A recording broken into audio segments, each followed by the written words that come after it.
With Cyberpunk just getting its 2.3 update, adding FSR4 into the game, and there's been talks recently of AMD, have they improved performance with fine wine and driver updates, game updates, etc. And with the market prices settling on the 9070, I'm now wanting to do an updated review of the 9070 against the 5070. Now this isn't that full review, this is just the Cyberpunk benchmarks because, well, I ran a lot of them. And I was like, wow, this might be too much to fit into just the full review, because here we're going to be looking at RT Ultra with native resolution and DLSS and FSR, but we're also looking at RT Overdrive, the path tracing mode, and just RT off at like medium settings, and all of these at both native resolution and upscaled at 4K, 1440p, and 1080p. And here you can see, interestingly, that at 1440p RT Ultra, the 9070 is actually completely tied with the 5070, but it's only 45 FPS. So while that's, I would class as playable, it's probably not the kind of frame rates you're shooting for on like $600 graphics cards. But again, the game did get updated with FSR4. So if we kick on DLSS and FSR at the balanced mode, this game also has DLSS4 transformer models. So both of these are very usable at balanced mode at 1440p. And here, if I had to look at subtle differences, I would give a slight image quality edge to DLSS4, but it's not a major difference. We're still seeing performance roughly tied, although technically the 9070 is actually ahead by 2 FPS by the end of the benchmark run. 91 versus 89, you're not going to be able to tell a difference without the frame rate counter. I would say the subtle visual edge for DLSS is actually probably more noticeable than the 2 FPS. But this is pretty interesting given the fact that AMD for a long time, by the way, I probably don't need to be this, fat head blocking everything. AMD for a long time has, really trailed in both ray tracing and in upscaling. And here we're seeing, mostly closing the gap, except what about those path tracing modes? Well, if we kick on RT Overdrive and go back to native 1440p resolution, we see that the 5070 is 19% faster.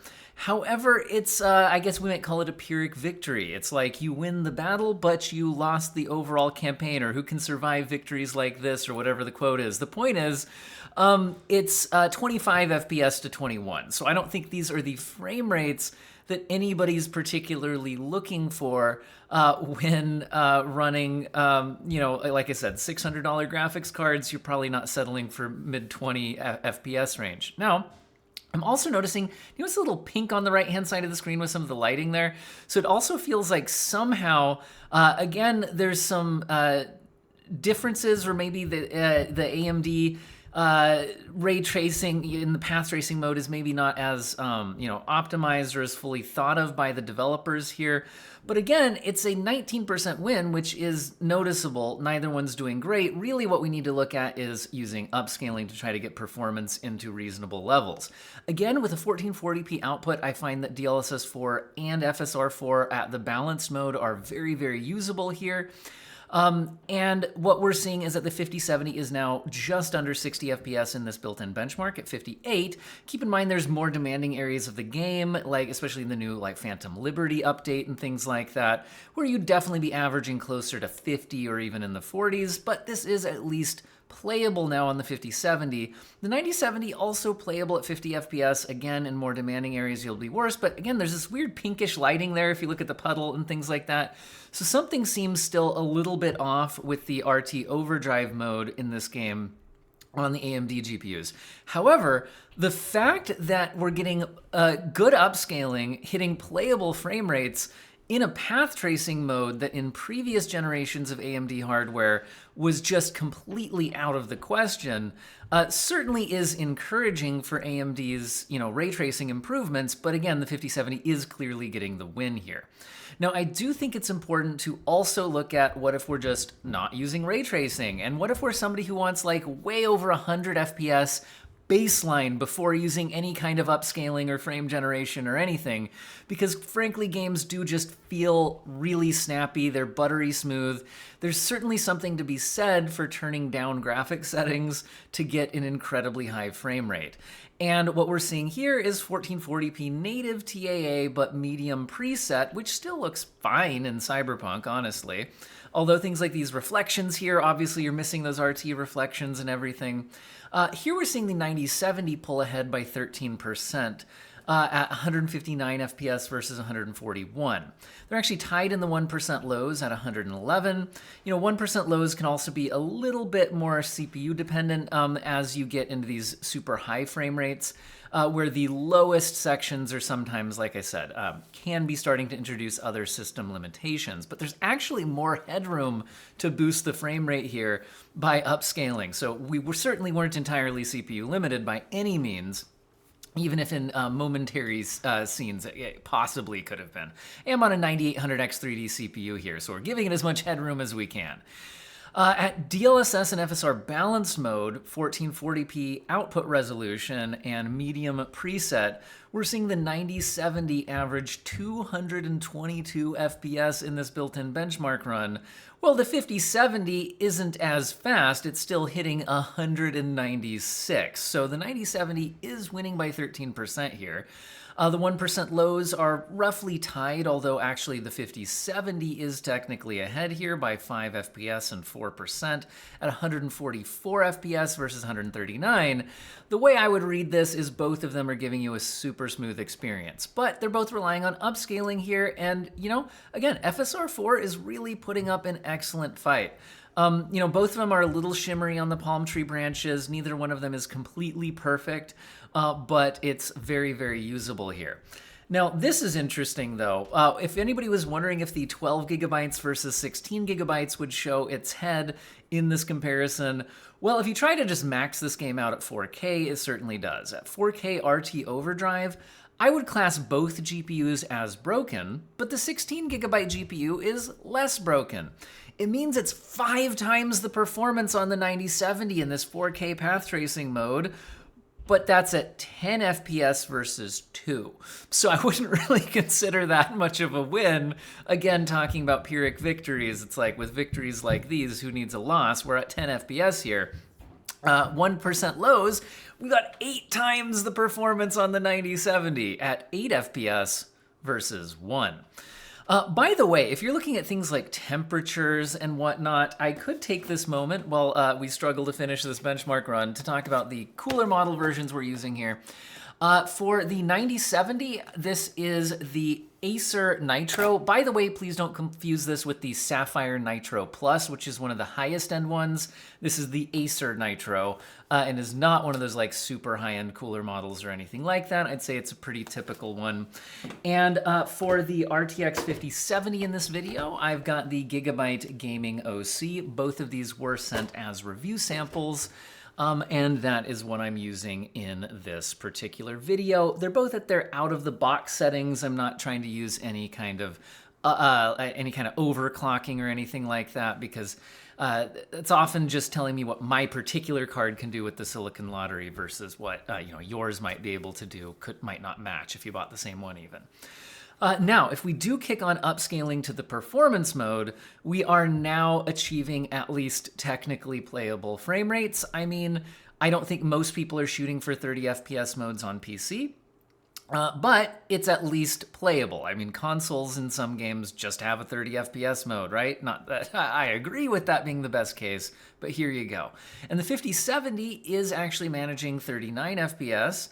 And the DLSS performance mode here with ray reconstruction. By the way, in the RT overdrive mode using ray reconstruction, I think that does add a bit more of an edge to the upscaling differences, because that's a really high quality denoiser for specifically path tracing, whereas the 9070 doesn't have that yet. AMD is still waiting on their, I think it's codenamed like Project Redstone or something like that, where they're working on an AI denoiser for path tracing, but it doesn't exist yet. Anyway, the 5070 is faster here by 22%, but it wasn't an amazing experience.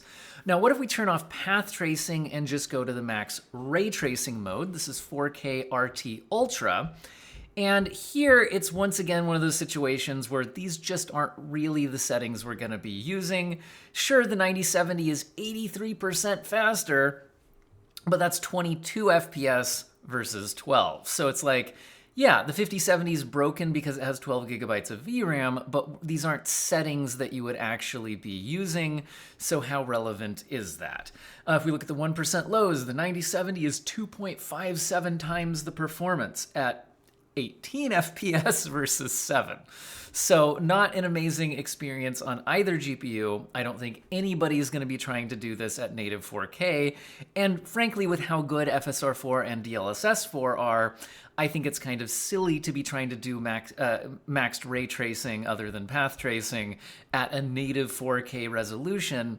Even on something like a 5090, it's kind of silly. So let's go ahead and kick on DLSS4 and FSR4 performance mode. And now they're back to basically being tied, although interestingly, again, the 9070 is technically slightly ahead here by 2 frames per second at 60 FPS versus 58, 3% if you're looking at percentages here. And again, FSR4 image quality-wise putting up an extremely close fight against the DLSS4 transformer model. Again, if you super pause and freeze frame and zoom in, I think you can sometimes get, especially on texture clarity, I think that sometimes DLSS4 has just a little bit of an edge. Certain elements on each screen can sometimes be a little better on one or the other. But again, FSR4 has done a really good job of closing that image quality gap. Not completely, but at least to where it's getting harder to tell the differences. Anyway, and both are actually completely usable here. The fact that you can use either of these GPUs, and let alone an AMD GPU at 60 FPS RT Ultra 4K output, I know performance mode upscaling, but it looks good, pretty impressive. Now, if you want to play at a native 4K resolution, you would need to make a lot of graphic settings compromises. So if we go down to the medium preset without using any ray tracing or anything like that, but at a native TAA 4K output, then both GPUs are well over 60 FPS at native 4K, 73 FPS on the 5070 by the end of the built-in benchmark, and 83 on the 9070. So that's a 14% lead for the 9070 overall, but both are completely usable at the native 4K output. If we're looking at 1% lows, we see the 9070 leading by 8% at 67 versus 62. But both GPUs, even their 1% lows, are above the 60 FPS line. So for those of you, I know you do, we do have the people out there who are just like, I don't care how good DLSS4 and FSR4 are, I'm using native resolution. Okay, these can play the game over 60 FPS at native 4K, you just gotta be around the medium graphic settings.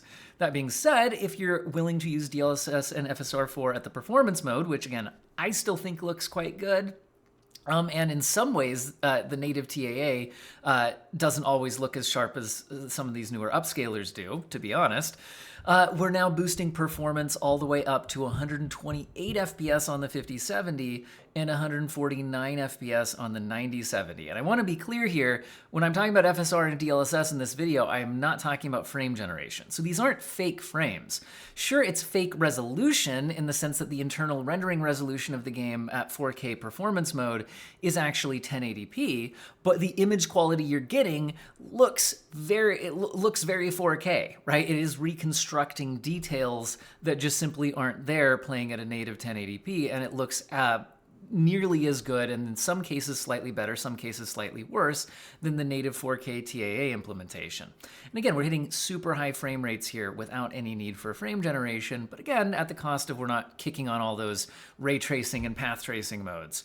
Now, if you're on a 1080p display, even at just 1080p, RT Overdrive, the path tracing modes, just aren't a doable thing on either of these cards. I mean, technically playable. Again, we're over the 30 FPS line, so maybe consoles would call this a, 4K, sorry, not 4K, a 30 FPS, quality RT mode or something. But I don't think many PC players would find this acceptable. But anyway, 5070 is hitting 40 FPS. The 9070 is hitting 35, so it's a 5 FPS lead, but don't be fooled by FPS numbers. Percentages are a better way of understanding this. Again, seeing the pinkish lighting there on the right-hand side. which I don't think is correct for the scene. But anyway, 14% lead for the 5070, which is probably a better way of thinking about it. Again, at lower frame rates, each frame is more actual time on the screen, so improving 5 FPS can actually be a pretty noticeable smoothness difference. Like the difference between 30 FPS and 40 FPS is pretty significant in how it actually feels. Anyway, but like I said, probably not going to use those settings anyway, because if you just use DLSS and FSR at the quality mode, then it's actually completely playable and we're well over 60 FPS on both GPUs. The 5070 goes all the way up to 74 frames per second, and the 9070 goes to 64. So it's a 16% faster result for the 5070. And again, it's interesting just how much performance you get, even just using the quality mode versus native with these path tracing modes. Like, path tracing is so like per pixel calculated. It's so heavy on that these upscaling algorithms really do provide a massive boost. And the 5070 also benefits from ray reconstruction, denoiser, and all of that, helping its image quality as well. So I think it actually, in many ways, 1080p RT Overdrive DLSS quality with ray reconstruction can look better than the native TAA with the without the ray reconstruction denoiser especially. Anyway, both completely playable here in the path tracing mode at 1080p using quality level upscaling. Now, if we move off of path tracing and just use the otherwise maxed out ray tracing, 1080p RT Ultra, they're actually both completely capable of delivering around 70 FPS. With no upscaling required at all. This is the native TAA.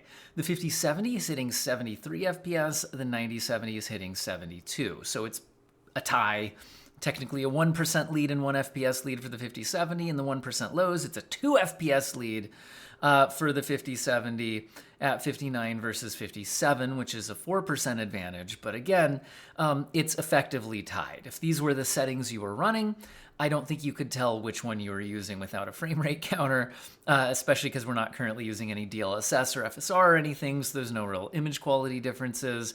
And unlike the path tracing mode, where I felt like AMD had that weird pink issue in some of the lighting, where I'm wondering if there was a bit of a glitch on how it was being calculated on the AMD side, the RT Ultra mode isn't showing any signs of that.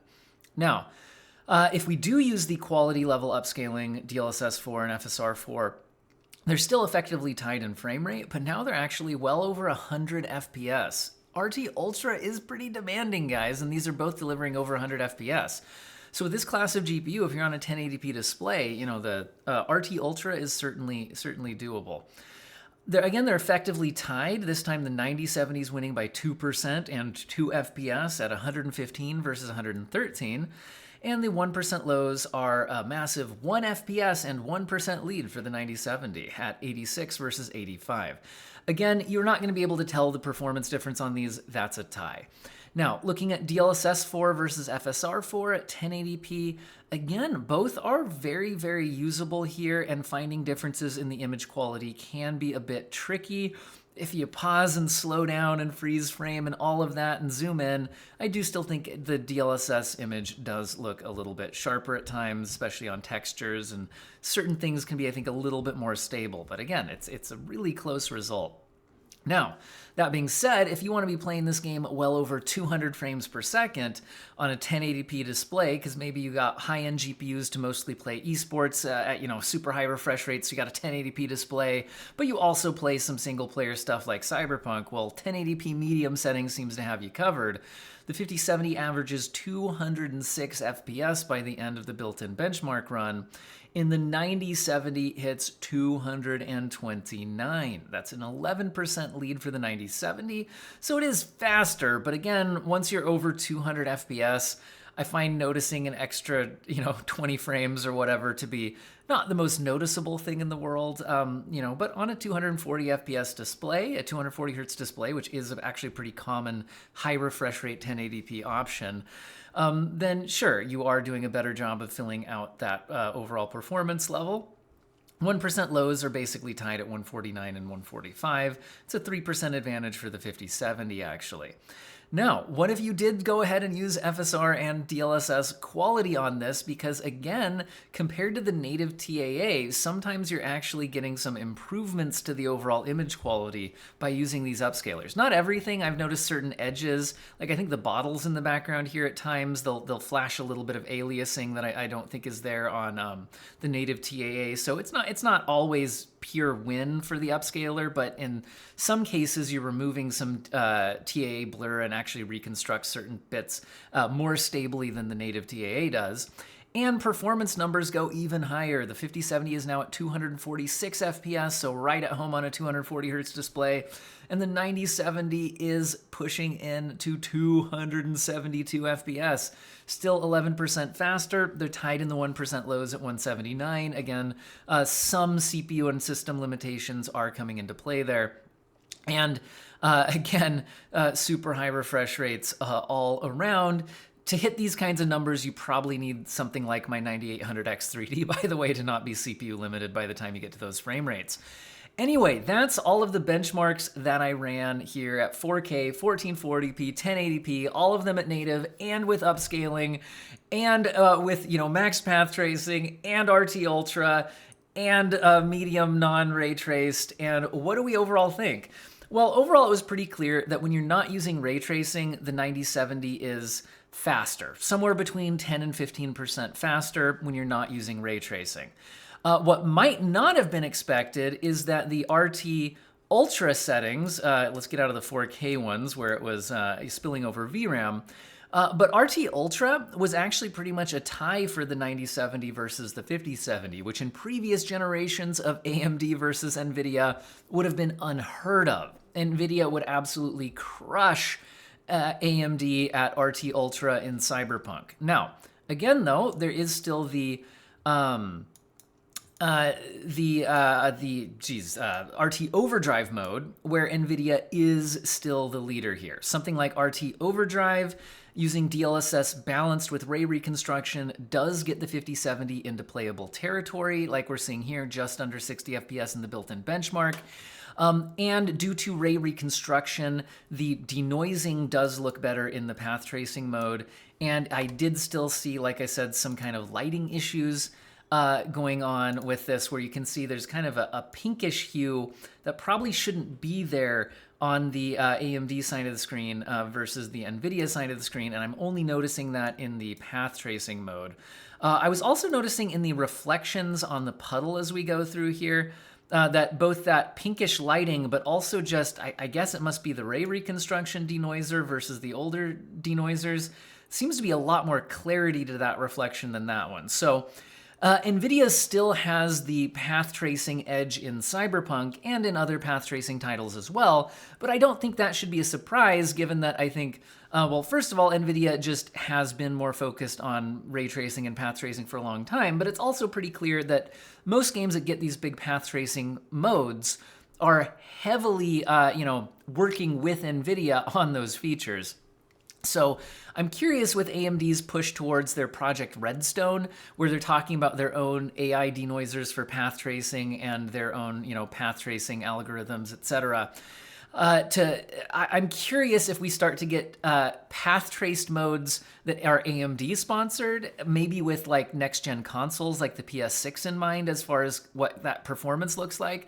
I'm curious if we'll start to see that in the future, because so far when testing path tracing, you kind of have to test Nvidia sponsored path tracing, right? Because that's the only path tracing that's out there, since AMD quite frankly just hasn't been capable of it to this point.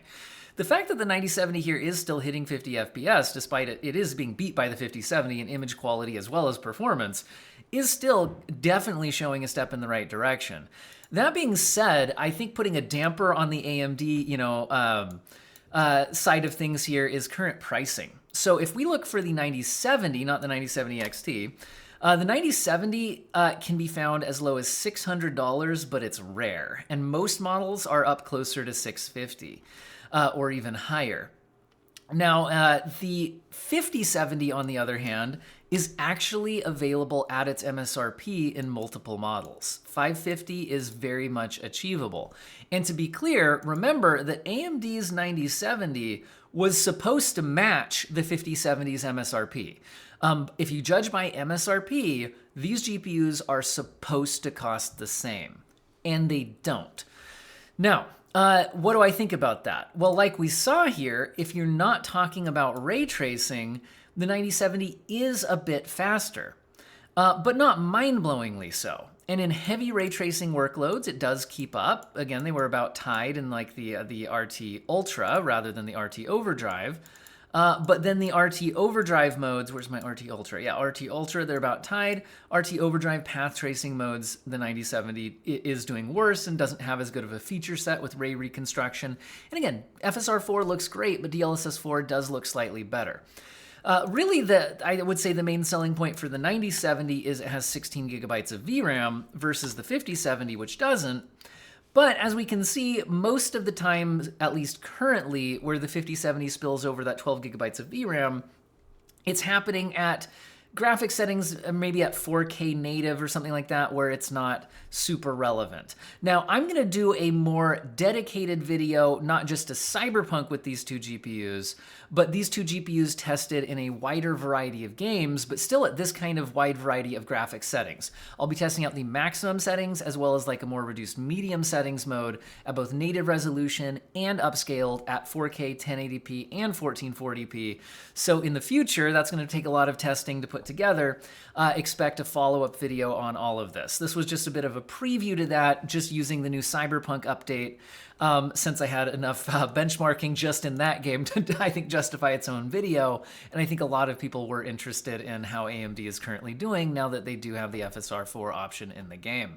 So I would say that in the current market, honestly, I think the 9070 would do well to at least match the 5070 in pricing, since it's a little bit faster when you're not ray tracing, but its upscaling is still not as great, but it does have the additional VRAM.